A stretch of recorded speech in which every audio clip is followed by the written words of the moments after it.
नमस्कार साथियों, कैसे हैं आप सभी। हमारे YouTube चैनल हिंदी ज्ञान प्रकाश में एक बार फिर से आपका बहुत बहुत स्वागत है। तो पिछली कक्षा में हमने हिंदी साहित्य का इतिहास में प्रमुख विद्वानों को बहुत विस्तार से भी देखा और जो संक्षिप्त में देखना था वो भी देखा। तो हमने सारे प्रमुख विद्वानों को देखा, उस पर चर्चा की।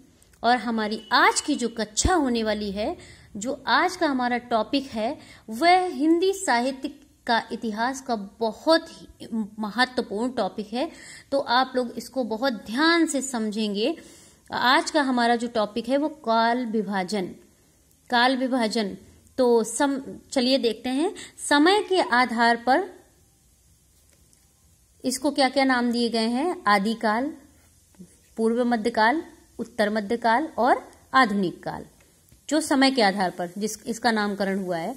और प्रवृत्ति के आधार पर जो इसका नामकरण हुआ है वो वीरगाथा काल, भक्ति काल, रीति काल और गद्य काल। और साहित्यकारों के नाम के आधार पर जो हुआ है तो भारतेंदु युग। भारतेंदु युग किसके नाम पे भारतेंदु युग की संज्ञा दी गई? भारतेंदु हरिश्चंद्र जी के नाम पे। शुक्ल युग आचार्य रामचंद्र शुक्ल जी के नाम पर शुक्ल युग की संज्ञा दी गई। प्रेमचंद युग, प्रेमचंद जी को कौन नहीं जानता है, जिन्होंने उपन्यास की भूमिका में प्रेमचंद जी का हिंदी साहित्य में विशेष योगदान रहा है। तो ये प्रेमचंद जी के नाम पे प्रेमचंद युग। द्विवेदी युग, अब ये द्विवेदी जी कौन थे? द्विवेदी युग तो बहुत हुए हैं, हजारी प्रसाद द्विवेदी को भी देख सकते हैं, लेकिन यहाँ पर जो द्विवेदी जी हैं, जो हमारे साहित्यकार हैं, तो वो महावीर प्रसाद द्विवेदी, यहाँ जो चर्चा की गई है वो महावीर प्रसाद द्विवेदी जी का है, हजारी प्रसाद द्विवेदी जी का नहीं है। और धर्म सुधार आंदोलन के आधार पर इसको पुनर्जागरण और जागरण सुधार काल की संज्ञा दी गई है। अब आइए काल विभाजन पे। तो काल विभाजन में हम ज्यादा कुछ ना देखते हुए जो प्रमुख हमारे हैं, जो सर्वमान मत सबका रहा है, तो वो शुक्ल जी के साथ ही चलते हैं। तो शुक्ल जी का जो काल विभाजन रहा है वो सर्वमान्य है। तो चलिए देखते हैं कि शुक्ल जी का जो काल विभाजन रहा है वो क्या है।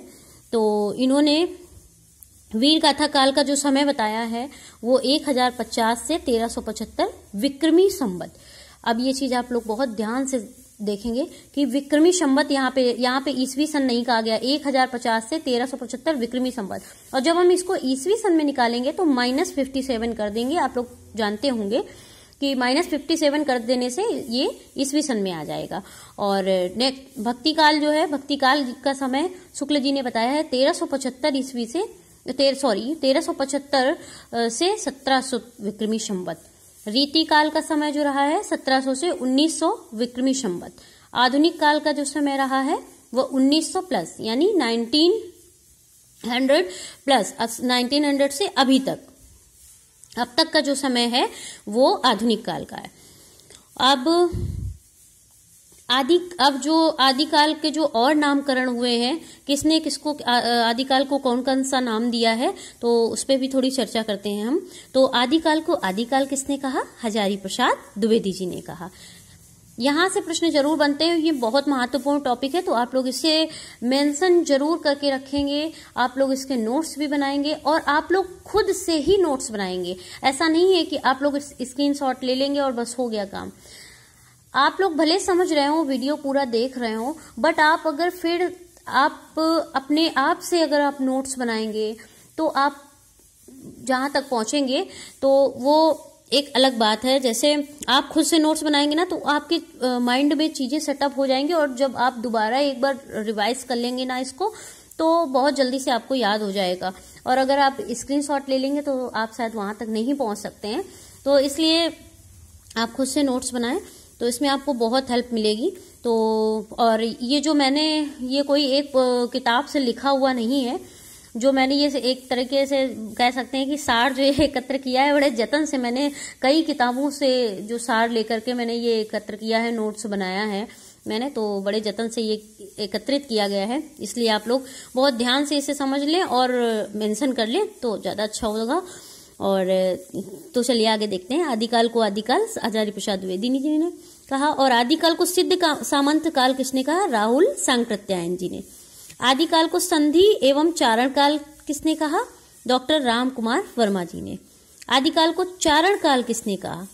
संधि एवं चारण काल डॉक्टर राम कुमार वर्मा जी ने, और चारण काल जॉर्ज ग्रियर्सन। ये चीज आप लोग याद रखेंगे। और आदिकाल को आधार काल किसने कहा? सुमन राजे और मोहन अवस्थी जी ने।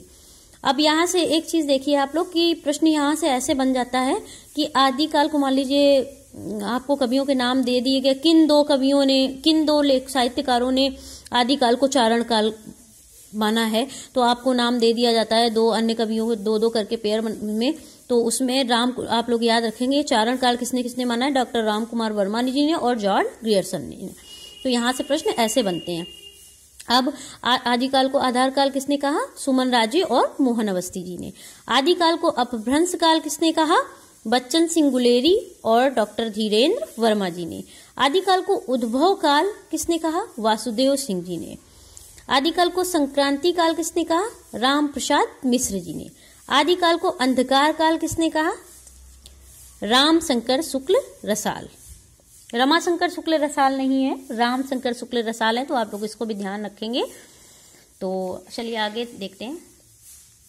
अब आदिकाल का प्रथम कवि किसने किसको आदिकाल का प्रथम कवि माना है, तो ये भी बहुत महत्वपूर्ण टॉपिक है। इसको भी आप लोग मेंशन कर लेंगे और ध्यान से समझ लेंगे। तो आपको एक बार में अगर देखिए, आप लोग अगर ये वीडियो पूरा ध्यान से देखेंगे तो आपको समझने में कोई कठिनाई होगी ही नहीं, क्योंकि मैंने इतने सरलता पूर्वक ये नोट्स बनाया है आप लोगों के लिए। समझने में बहुत ज्यादा आप सीख सकते हैं बहुत कम समय में। एक बार अगर वीडियो आप ये ध्यान से देख लेते हैं पूरा वीडियो, तो आप लोग बहुत अच्छे से आप लोग बहुत कुछ सीख सकते हैं। तो इसीलिए मैं आपसे बार बार कहूंगी कि आप लोग नोट्स बना लेंगे खुद से, तो आपको ज्यादा हेल्प मिलेगी। तो चलिए देखते हैं। आचार्य शुक्ल जी ने आदिकाल का प्रथम कवि किसको माना है? मुंज को और भोज को। गुलेरी जी ने भी मुंज को माना है। डॉक्टर राम कुमार वर्मा जी ने स्वयंभू को। इसको आप लोग हाईलाइट कर लेंगे, परीक्षा में कई बार पूछा जा चुका है, टीजीटी, पीजीटी, यूजीसी नेट। तो आप लोग इसको जरूर हाईलाइट कर लेंगे कि डॉक्टर राम कुमार वर्मा जी ने आदिकाल का प्रथम कवि किसको माना है? स्वयंभू को। हजारी प्रसाद द्विवेदी जी ने किसको माना है? अब्दुल रहमान जी को। डॉक्टर बच्चन सिंह जी ने किसको माना है? विद्यापति जी को। गणपति चंद्र गुप्त जी ने किसको माना है? शालिभद्र शूरी जी को। राहुल सांकृत्यायन ने किसको माना है? आदिकाल का प्रथम कवि किसको माना है? सरहपा जी को। और ये सर्वमान्य मत रहा है। राहुल सांकृत्यायन जी ने आदिकाल का प्रथम कवि किसको माना है? सरहपा जी को माना है। और ये जो मत रहा है ये सर्वमान्य मत रहा है, तो आप लोग इसको भी हाईलाइट कर लें कि इनका जो मत रहा है ये सर्वमान्य मत रहा है। राहुल सांकृत्यायन जी ने आदिकाल का प्रथम कवि किसको माना है? सरहपा जी को। शिव सिंह सेंगर जी ने आदिकाल का प्रथम कवि किसको माना है? पुष्य को माना है। मिश्र बंधुओं ने आदिकाल का प्रथम कवि किसको माना है? चंद्रबरदाई। मिश्र बंधु को मैंने पिछली कक्षा में बताया मिश्र बंधु कौन कौन से थे। ये तीन भाई थे, तीनों सगे भाई थे, गणेश बिहारी मिश्र, सुखदेव बिहारी मिश्र और श्याम बिहारी मिश्र। तो आप लोग इसको भी ध्यान रखेंगे। और आदिकाल की विशेषताएं क्या थी, तो अभी तो हम लोग संक्षिप्त में देखेंगे, फिर आदिकाल को बहुत डिटेल में आगे पढ़ने वाले हैं। तो हम संक्षिप्त में आपको बता दे रहे हैं कि आदिकाल की विशेषताएं क्या थी। तो राजनीतिक परिस्थितियां थी और धार्मिक परिस्थितियां थी और सांस्कृतिक परिस्थितियां और आर्थिक परिस्थितियां। तो आदिकाल में क्या क्या, आदिकाल की जो परिस्थितियां थी वो राजनीतिक परिस्थितियां, धार्मिक परिस्थितियां, सांस्कृतिक परिस्थितियां और आर्थिक परिस्थितियां। अभी मैंने आपको संक्षिप्त में बता दिया, आगे मैं सारी चीजें आपको डिटेल में पढ़ाने वाली हूं। तो आप लोग बने रहें हमारे साथ, वीडियो को देखते रहें। और वीडियो अच्छा लगे तो लाइक जरूर करें, सब्सक्राइब करें, हमारे चैनल को शेयर भी करें और वीडियो को लाइक करें। तो आगे देखते हैं। साहित्यिक प्रवृत्तियां, आदिकाल की जो साहित्यिक प्रवृत्तियां थी वो क्या थी? ऐतिहासिकता पर